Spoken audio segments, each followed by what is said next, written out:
May tao ka bang gusto mong pabalisain upang lagi kaniyang iisipin at mapapanaginipan?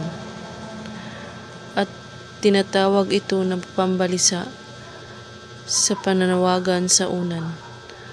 At ang mga gamit nating dapat ihahanda: isang kandila na puti, larawan ng inyong minamahal at unan. Sa gabi, bago kayo matulog, sindihan mo ang kandila at saka magdasal ng Ama namin. Ama namin, sumasalangit ka, sambahin ang ngalan mo, mapasa amin ang kaharian mo, sundin ang loob mo dito sa lupa, para lang sa langit.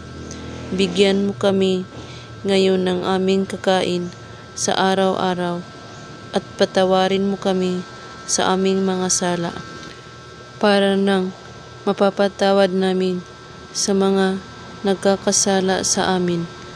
At huwag mo kaming ipahintulot sa tukso, at iadya mo kami sa lahat ng masama, sapagkat iyo ang kaharian at kapangyarihan at kadakilaan magpakailanman. Amen. Pagkatapos po ninyong manalangin, tignan mong mabuti ang kanyang larawan ng 3 minuto.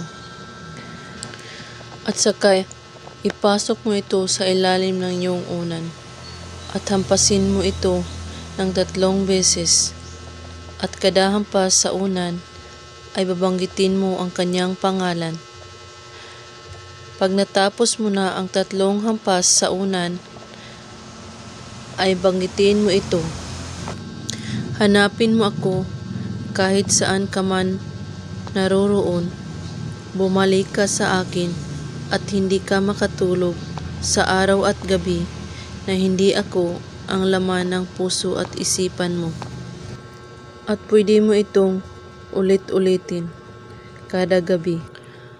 At pwede ring gumawa kayo ng sariling dasal, basta't galing sa puso mo at laman ng isipan ang inyong minamahal sa buhay.